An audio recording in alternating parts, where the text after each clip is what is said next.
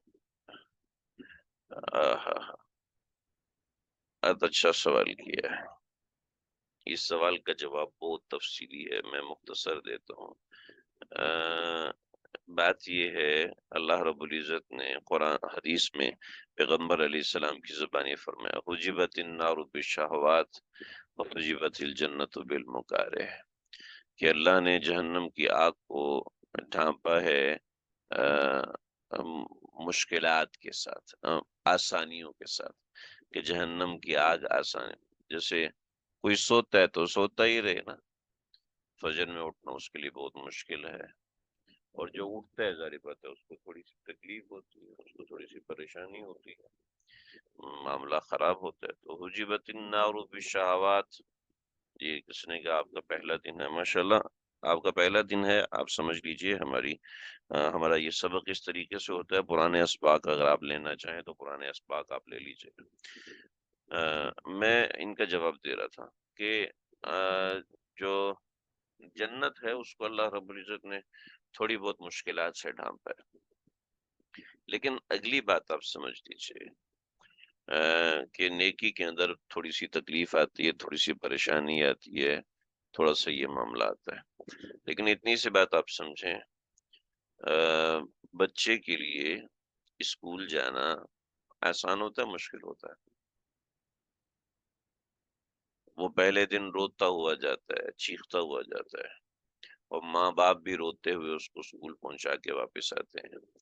دوسرے دن وہ منتیں کرتے ہیں، ماں کی ٹانگ پڑ لیتے ہیں، امی میں نے نہیں جانا، امی مجھے نہیں جانا، اور چاہے کچھ بھی ہو، چاہے کیسے بھی ہو، مجھے آپ نہ بھیجے، میں آپ کی ساری بات مانوں گا، میں کھانا بھی کھاؤں گا، میں یہ وہ ساری منتیں کرتا ہے۔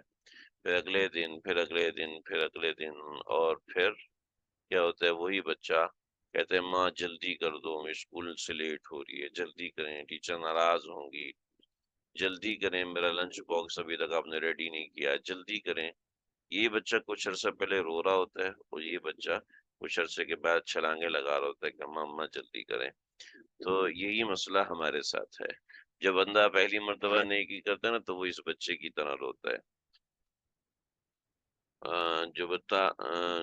جو بندہ پہلی دفعہ نیکی کی طرف آتا ہے تو وہ اس بچے کی طرح چیختا ہے، چنگاڑتا ہے، مقابلے بازی پہ آتا ہے، منتیں کرتا ہے کہ اس کو یہ کام نہ کرنا پڑے۔ تو لیکن جب وہ عادی ہو جاتا ہے تو اس کے لیے وہی کام بہت ہی زیادہ آسان ہو جاتا ہے۔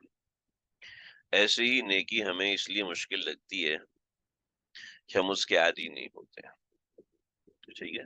ورنہ ہم نے کئی حضرات کو دیکھا ہے، وہ اس بات پر پورا دن مضطرب رہے، تکلیف میں رہے، نہ کھانا کھایا گیا، نہ پانی پیا گیا، اور اتنی تکلیف اور ٹینشن میں جب پوچھا گیا کیا ہوا، جی میری تہجد رہ گئی ہے۔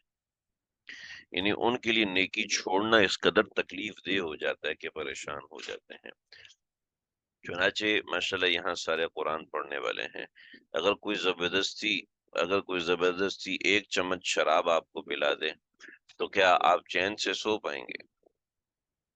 آپ چین سے اطمینان سے، آپ بے اطمینانی کا شکار ہو جائیں گے، آپ شدید تکلیف کا شکار ہو جائیں گے، کیونکہ مزاج میں یہ گناہ نہیں ہے۔ میرے ایک جاننے والے تھے اور کسی تنظیم میں چلے گئے، میرے ساتھ مدرسے میں پڑھتے تھے، کسی تنظیم میں چلے گئے اور انہوں نے بڑے بڑے اس میں گناہ کیے، اور کہنے لگے جب میں نے پہلی مرتبہ یہ گناہ کیا تو مجھے پورا ہفتہ بخار رہا، اور اس کے بعد مجھے کوئی مسئلہ ہی نہیں ہوتا۔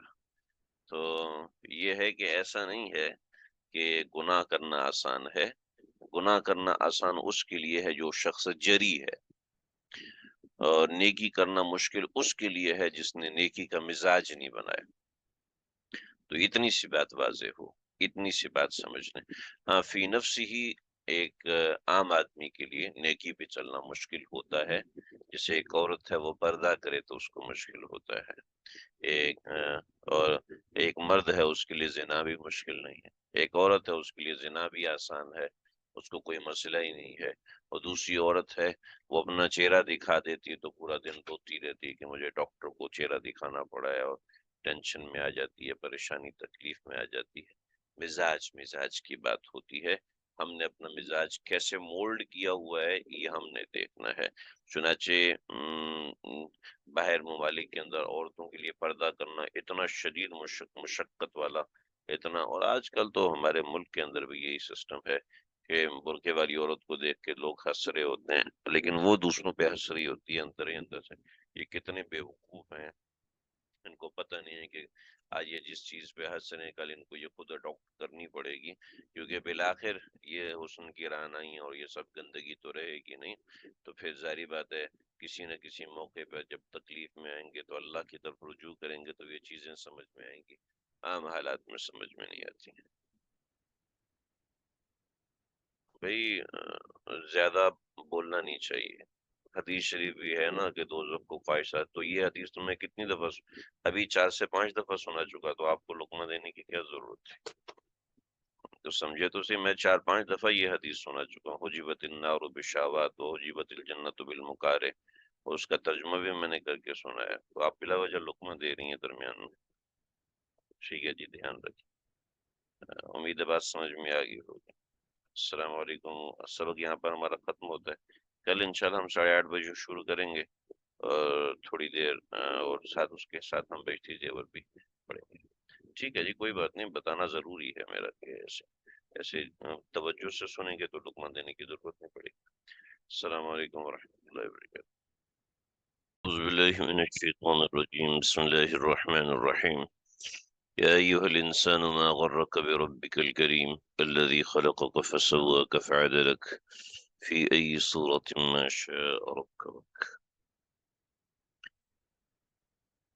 قیامت کے حوال کا بیان ہو گیا، اور قیامت کے حوال کے بیان کے بعد اللہ رب العزت یہاں سے نصیحت فرما رہے ہیں۔ اس نصیحت کا منشا یہ بنتا تھا کہ اوپر جس ہولناکی کا ذکر کیا، اس نے اس کا حاصل، اس کا مقصود یہ تھا کہ انسان اللہ تعالیٰ کے قریب آتا اور اللہ کی معرفت حاصل کرتا، لیکن اللہ تعالیٰ کی معرفت حاصل کرنے کی بجائے انسان اپنی مرضی کی زندگی گزارنا شروع ہو جائے اور اپنی ہی من کے کہنے پہ چلنے لگے، تو یہ انتہائی ہولناک اور خطرناک قسم کی بات ہے۔ چنانچہ یہاں پہ اللہ رب العزت نے انسان کو اس کے حقیقت کے بارے میں فرمایا کہ اتنے بڑے پروردگار کا کے ہونے کا منشا یہ نہیں ہے کہ اس کے ساتھ صرف ڈر کا معاملہ رکھا جائے، بلکہ اس کے ساتھ محبت کا معاملہ بھی رکھنا چاہیے۔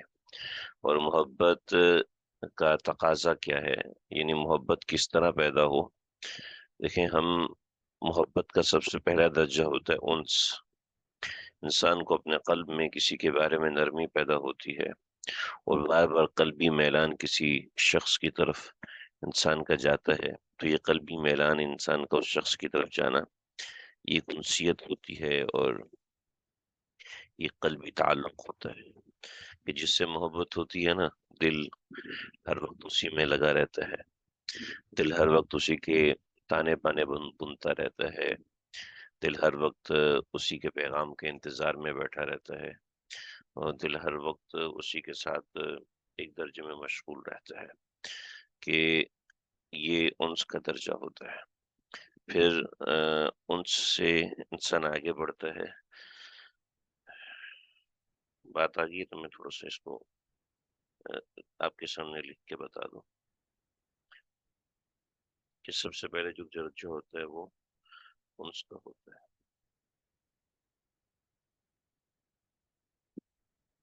انس، یہ انس ایک ٹرمینالوجی اصطلاح ہے، ٹھیک ہے، یعنی قلبی انسیت، قلب مائل ہونے لگتا ہے، محبت کا سب سے پہلا درجہ ہے، اور اس انس کے اندر اچھا برا سب اچھا ہی لگتا ہے، ٹھیک ہے، تو اس انس سے انسان آگے بڑھتا ہے، تو اگلا درجہ آتا ہے شوق کا، شوق کا آتا ہے، یعنی ملاقات کا شوق، اصل میں شوق ایک اصطلاح ہے، ٹھیک ہے، یہ شوق الگ بات ہے، ٹھیک ہے، شوق یہ ہوتا ہے کہ نمبر ایک تو دل مائل ہونے لگتا ہے، دل اسی کے خیال میں مگن رہتا ہے، ٹھیک ہے، پھر انسان ان خیالات سے کچھ آگے بڑھنے کی کوشش کرتا ہے اور ذاتیات کی طرف جانے لگتا ہے، ٹھیک ہے، یہ شوق ہوتا ہے، شوق کے بعد ہوتا ہے لقاء، انسان کی واقعتاً اپنے محبوب سے ملاقات ہوتی ہے، قلبی ملاقات ہوتی ہے، ایک غیر ابھی آپ حضرات کو میری آواز آ رہی ہے؟ مجھے کسی کا میسج تو آیا نہیں، لیکن مجھے یہاں سے اسپیکر جو پاپ اپ کر رہا ہے وہ نہیں کر رہا، کم ہے، ابھی صحیح ہوئی ہے آپ کے پاس میری آواز؟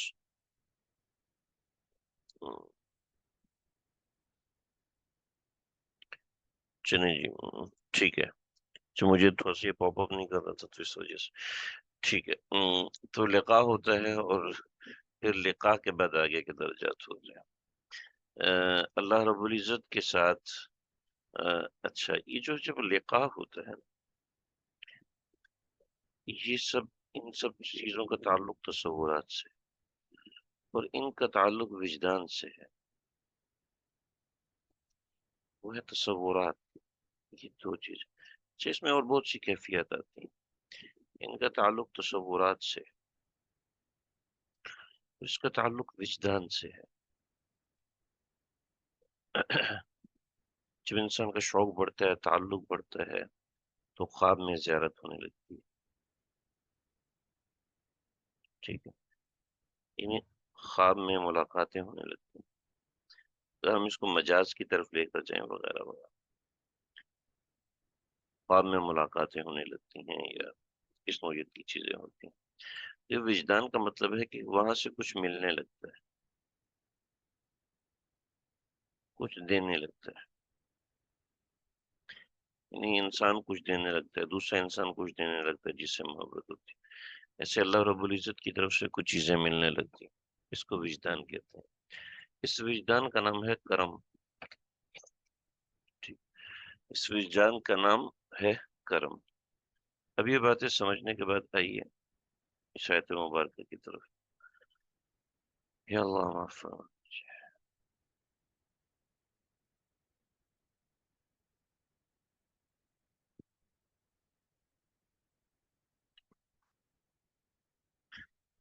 یا ایھا الانسان ما غرک بربک الکریم، ٹھیک ہے، ما غرک بربک الکریم، کریم کرم والا، ٹھیک ہے، یہ اللہ رب العزت بندے کو بتا رہے ہیں کہ جو میری تم سے محبت ہے وہ صرف شوق اور انس کی نہیں ہے، بلکہ میری محبت وجدان والی ہے،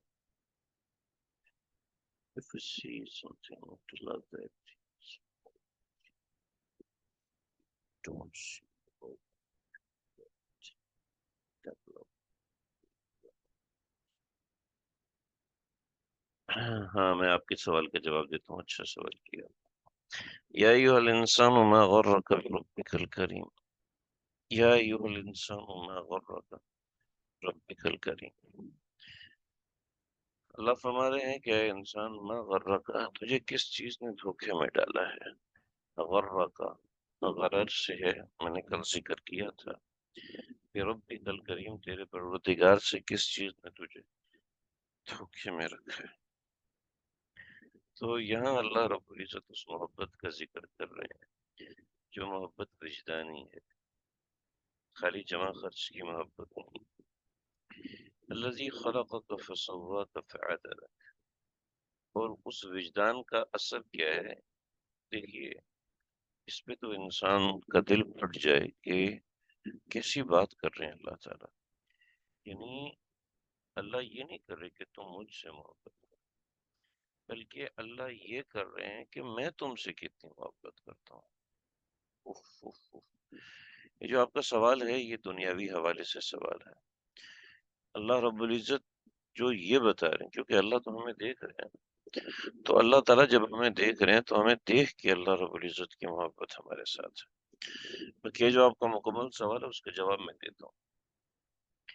الذی خلقک، الذی خلق، اس نے تم کو پیدا کیا. خلق، خلق، خلق، خلق سے، خلق کا مطلب ہے عدم سے وجود میں لانا. عدم سے وجود میں لانا مطلب یہ ہے کہ ناٹ ایگزسٹنگ چیز کو ایگزسٹ کر دینا. ایک تو ناٹ ایگزسٹنگ ہے، فار ایگزامپل کہ ایک چیئر ہے اور آپ لکڑی سے اس کو بناتے ہیں. لیکن ایک دوسری چیز ہے اور وہ یہ ہے کہ مٹی نہیں ہے، ٹھیک ہے، ریت نہیں ہے، ریت کا وجود نہیں ہے، صحرا بنا دی. لکڑی کا وجود نہیں، جنگلات بنا دی. ٹھیک ہے، ایسے یہ حالات ہیں کہ قطرہ موجود نہیں ہے، سمندر بنا دی. اس کو کہتے ہیں خلق. یعنی کسی چیز کا وجود ہی نہیں ہے اور اس چیز کو پیدا کرتے ہیں، اس کو کہتے ہیں خلق. تو انسان کا وجود ہی نہیں تھا، انسان کا وجود ہی نہیں تھا، لیکن انسان کو پیدا. میرا آپ کا وجود نہیں تھا. دیکھیں ایک ہوتا ہے، اللہ کرے آپ لوگ بور نہ ہو رہے ہو، میری بات سمجھ رہے ہو. ایک ہوتا ہے آ، آ، ایک ہوتا ہے دریافت کرنا، ٹھیک ہے. ایک ہوتا ہے صنعت، ایک ہوتا ہے خلقت. صنعت وہ ہوتی ہے کہ لکڑی موجود ہے، اس سے بیڈ بنائے. لوہا موجود ہے، اس سے پول بنائے. ٹھیک ہے. خلقت وہ چیز ہوتی ہے کہ کوئی چیز وجود ہی نہیں، اس چیز کو وجود میں لے کر آ جائے. ٹھیک ہے. تو جیسے رنگ ہے، رنگ ہے، اس رنگ سے تصویر بنا دینا. تو اب رنگ اور تصویر کا کوئی تعلق نہیں ہے، لیکن آج کل جو تصویر بن رہی ہے وہ ظاہر بات ہے رنگ سے بن رہی ہے. تو وہ رنگوں کا مجموعہ ہی وہ تصویر ہے. تو خلقت کی اللہ کے علاوہ کوئی اور مثال ملتی نہیں ہے عام طور پہ. ٹھیک ہے. تو الذی خلق، جس نے تم کو پیدا کیا، فسواک، تمہیں برابر کیا، فعدلک، اور اعتدال سے بنایا. ہر چیز اللہ رب العزت نے انسان کی ایسی بنائی. فی ای صورت، اور پھر جس صورت میں چاہا، ما شاء، اس نے چاہا، وقت کا وقت میں ڈھال دیا، پھر جس شکل میں تم کو چاہا ڈھال دیا. یعنی ہر بندے کی شکل بنا. یہ بات واضح ہے. دیکھیے اب اس سوال کی طرف آتے ہیں جو آپ نے کیا تھا. دیکھیں آپ کا سوال بہت اچھا ہے کہ یہ بات کلیئر ہے کہ ہم جس کو دیکھتے ہیں اس سے زیادہ محبت، اس سے محبت آسان ہوتی ہے. تو ایک بات سمجھیں کہ یہ ایک آپ کا پوائنٹ آف ویو ہے، ٹھیک ہے. if you see someone to love that، دیکھیں ہم اگر ایک بچے کو دیکھتے ہیں، مجھے نہیں پتا کہ بل اتنا سمجھ لیں کہ جو بچے کرکٹ کھیلتے ہیں وہ کرکٹ تو گراؤنڈ میں 2 گھنٹے کھیلتے، 1 گھنٹہ کھیلتے، لیکن وہ پورا دن کرکٹ کے تصورات میں گزارتے، تب وہ جا کے کھلاڑی بنتے ہیں. پورا دن وہ کرکٹ کے تصورات میں چلتے چلتے چھکا مار رہے ہوتے ہیں، چلتے چلتے بالنگ کرا رہے ہوتے ہیں، چلتے چلتے وہ ان تصورات میں ہوتے ہیں. ایسے ہی انسان جس سے محبت کرتا ہے اس کے ساتھ کم وقت گزارتا ہے، لیکن اس کے ساتھ جو تصورات ہوتے ہیں وہ زیادہ ہوتے ہیں۔ اس کے ساتھ جتنا وقت گزرتا ہے وہ عام طور پہ اتنا زیادہ نہیں ہوتا، لیکن وہ تصورات جو ہوتے ہیں اس کے وہ بہت زیادہ ہوتے ہیں۔ اصل میں یہ تصورات آپ سے آپ کی محبت کے لیے مرجع ہوتے ہیں، یہ تصورات آپ کی محبت کے لیے محور ہوتے ہیں۔ جب یہ تصورات آپ کی محبت کا محور ہوتے ہیں تو پھر معاملہ آگے بڑھتا ہے، ٹھیک ہے۔ اگر تصورات میں آپ ایک بندے سے نفرت کرتے ہیں تو ایسا نہیں کہ ریئلٹی میں آپ اس سے محبت کریں گے، ایسا نہیں ہو سکتا۔ تو تصورات سب سے زیادہ اہم ہوتے ہیں۔ ایسا نہیں کہ آپ نے کسی کو دیکھا اور دیکھ کر آپ کو بس وہ ایسا لگا ویسا لگا۔ یہ آج کل محبت کے اصل منشا کو یہ فلموں ڈراموں نے برباد کر دیا ہے کہ وہ کہتے ہیں جی محبت کا مطلب صرف یہی ہوتا ہے۔ چنانچہ نہ ماں کی محبت کو محبت سمجھا جاتا ہے، نہ باپ کی محبت کو محبت سمجھا جاتا ہے، نہ بھائی بہن کی محبت کو محبت سمجھا جاتا ہے۔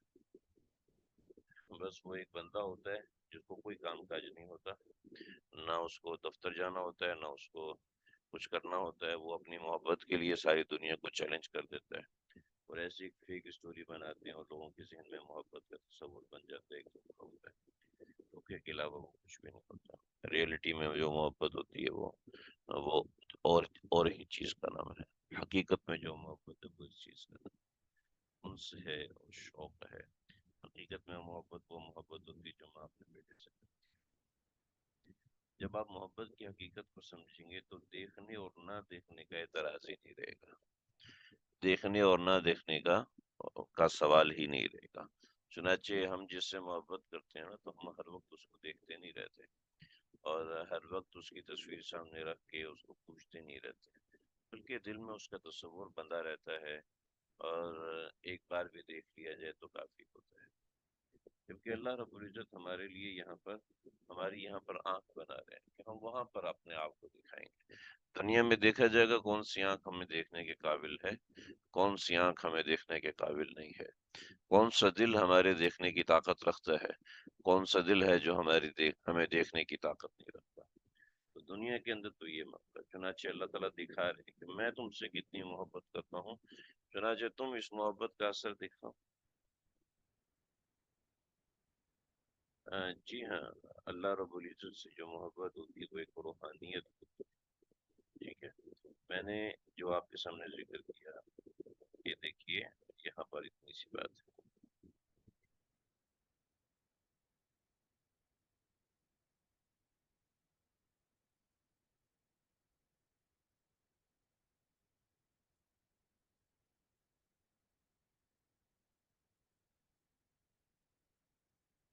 سب سے پہلے ایک انسیت پیدا ہوتی ہے، پھر شوق پیدا ہوتا ہے، پھر لقاء ہوتا ہے، ٹھیک ہے۔ اس کے بعد پھر آگے درجے ہیں، مقام ہے، اور پھر اس کے آگے فنا ہے، پھر فنا الفنا ہے۔ یہ صوفیہ نے درجات بیان فرمائے۔ دیکھیں جو انس ہے، میں نے سورۃ النساء آیت نمبر 172 کا دوسرا حصہ، یہ اس کے اندر میں نے بیان کی، میں نے کئی لوگوں کو بھیجا اس وجہ سے مجھے وہ یاد ہے۔ تو بندگی جسے کہتے ہیں، ٹھیک ہے۔ اب دیکھیں انس جو ہے، انس اس کا تعلق تصورات سے، ٹھیک ہے۔ پھر شوق، اس کا تعلق بھی تصورات سے، پھر لقاء، لقاء مطلب وجدان ہوتا ہے۔ اس کے اندر بہت سی چیزیں، جیسے نماز میں خشوع خضوع آنے لگتا ہے، یہ وجدان ہوتا ہے۔ خشوع آنے لگتا ہے، خضوع آنے لگتا ہے، رونا آنے لگتا ہے، قلب کی کیفیات تبدیل ہوتی ہیں، ٹھیک ہے؟ قبض ہوتا ہے، وصل ہوتا ہے، ٹھیک ہے۔ اس نوعیت کی بہت سی کیفیات ہوتی ہیں جس کا تعلق لقاء سے ہے، وجدان سے ہے، ٹھیک ہے۔ یعنی اللہ اپنے وجود کا احساس کرواتے ہیں بندے کو، اے میرے بندے میں ہوں، اللہ اپنا وجود دکھاتے ہیں اور بہت دفعہ دکھاتے ہیں۔ صلاح الدین ایوبی کو ایک صاحب نے کہا تھا کہ اگر اللہ ہے تو مجھے دکھاؤ، تو صلاح الدین ایوبی نے کہا ہاں میں دکھاؤں گا، آ جانا میرے پاس۔ تو وہ شخص واقعتاً آ گیا، صلاح الدین ایوبی کے بعد نہیں، پہلے یہ ہوتا تھا، اچھا اس کا قصہ سمجھ رہے ہیں، پہلے یہ ہوتا تھا کہ کوئی شخص مرتد ہو جاتا تھا تو اس کو 3 دن قید رکھا جاتا تھا، اور 3 دن قید کے اندر اس کو سمجھایا جاتا تھا، بجھایا جاتا تھا کہ یہ معاملہ ہے، تو اگر تو وہ اسلام قبول کر لیتا تو ٹھیک، ورنہ اس کا سر قلم کر دیا جاتا، اس لیے کہ وہ ایک فساد ہے، اس کے علاوہ اور کچھ نہیں۔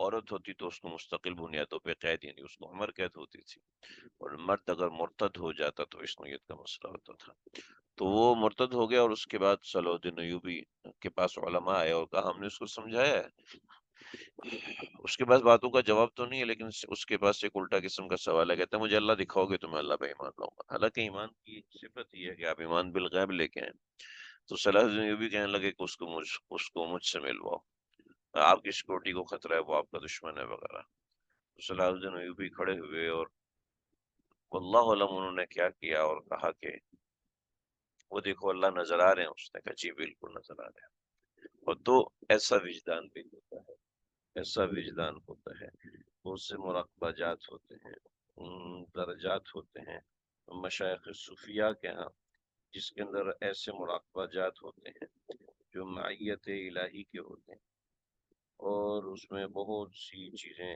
ایسے جہان انسان کے سامنے کھلتے ہیں کہ وہ جہان جیسے آپ ہولوگراف جسے کہتے ہیں، جیسے ہولوگراف ہوتا ہے وہ اصل میں کچھ بھی نہیں ہوتا، لیکن آپ کے سامنے وہ ایک نیا جہان کھل کے نظر آ رہا ہے، ہولوگرافک کا ایک دنیا ہے جو آج میٹاورس کی شکل میں بھی آ رہی ہے، اور 3D مارکیٹنگ کی شکل میں بھی آ رہی ہے، اس نوعیت کی بہت سی چیزوں کی شکل میں آ رہی ہے، تو وہ اصل میں وجود نہیں ہوتی، لیکن اپنا ایک وجود دکھا رہی ہوتی ہے، اور اللہ رب العزت یعنی یہ جیسے اس کا وجود نہیں ہوتا لیکن ایک شکل اس کی نظر آ رہی ہوتی ہے، تو اسی نوعیت کی ایک کیفیت انسان کے ساتھ بنتی ہے، کیونکہ ذات باری تعالیٰ کا وجود ہے، لیکن ہماری آنکھیں ان کو دیکھنے کے قابل نہیں ہوتی، ایسے بہت سی چیزیں موجود ہوتی ہیں ہماری آنکھیں اس کو دیکھ نہیں پاتی، تو اس نوعیت کی بہت سی چیزیں ہوتی ہیں، امید ہے بات سمجھ میں آئی ہوگی، سمجھیں جی،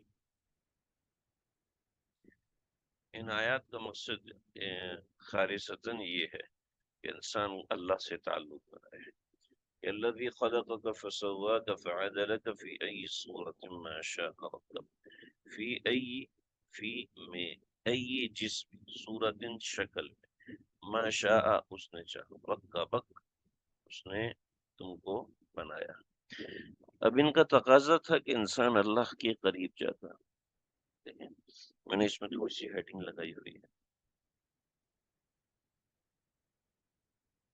معرفت کی نشانی اللہ نے بتائی، کچھ ظاہری نشانی، یہ کچھ ظاہری نشانی یہاں تک آ جاتی ہیں، ظاہری نشانی، اب اللہ نے یہاں کہا کلا، اس کا تقاضا تو یہ تھا کہ تم میری بات مانو، لیکن ایسا نہیں، بلکہ تم نے کیا کیا، تکذبون بالدین، تکذبون بالدین، تم نے دین کو جھٹلایا، دین سے مراد دین بھی ہے، دین سے مراد آخرت بھی ہے، تم نے آخرت کو جھٹلایا، حالانکہ میری تمہارے ساتھ جو معاملات ہیں وہ صرف ظاہری نہیں ہیں، یہ تو ظاہری نشانات ہو گئے، اب مخفی نشان دیکھو، ان علیکم لحافظین، بے شک تمہارے اوپر ہیں نگران، کون؟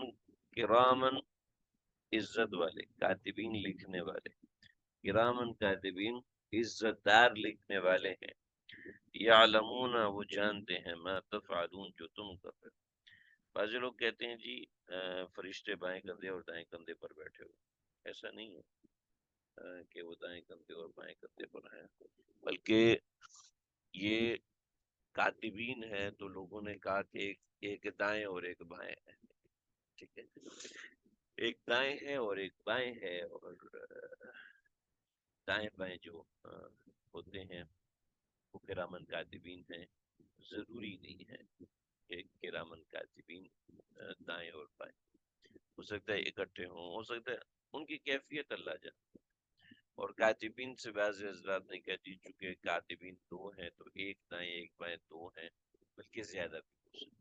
یعلمون ما تفعلون، جانتے ہیں جو تم کرتے ہو، یعنی لکھتے ہیں جو تم کرتے ہو، جانتے کے اندر بریکٹ لائیں، لکھتے ہیں، محفوظ رکھتے ہیں، ما تفعلون، جو تم کرتے ہو۔ ٹھیک ہے، اب ان کے تقاضوں کو جو پورا کرے گا ان کا انجام اللہ رب العزت بیان فرما رہے ہیں۔ ان الابرار، شکر ہے بات سمجھ میں آ گئی ماشاءاللہ۔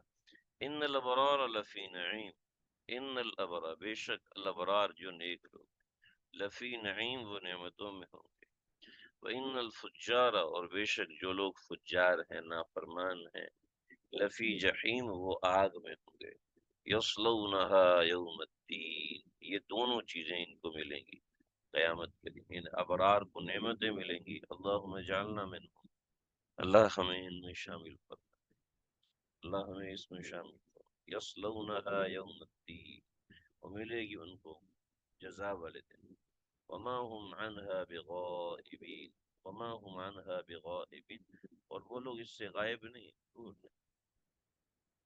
اچھا، اللہ تشریف فرمائے، یصلونہا یوم الدین، وہ ملیں گے اور ملے گی ان کو قیامت کے دن، وما ادراک ما یوم الدین، تمہیں کیا پتا کہ یوم الدین کیا ہے، تم ادراک، تمہیں بالکل بھی نہیں پتا کہ یوم الدین کیا ہے، جزا کا دن کیا ہے، تمہیں نہیں پتا جزا آخرت کا دن کیا ہے، اس دن کیا، یوم لا تملک نفس لنفس شیئا، اس دن جان کو اپنی جان کے بارے میں کوئی ملکیت حاصل نہیں، یعنی کسی جان کو اپنی جان کے بارے میں کوئی ملکیت حاصل نہیں ہوگی،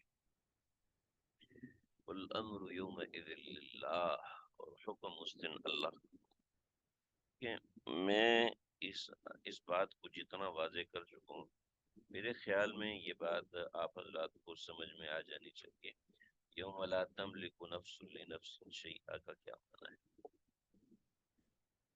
خیر اب کتنے لوگ بتائیں گے، میں خود ہی اس کو تھوڑا سا بتا دیتا ہوں، کیونکہ کچھ نئے ساتھی بھی ہیں ہمارے ساتھ پڑھنے والے، تو دیکھیں جی، یوم لا تملک نفس لنفس، دیکھیں جی، ہماری جو روح ہے، یہ اصل ہمارا محور، ہماری زندگی کا محور اصل روح ہے، اور یہ ہماری ذات کے اندر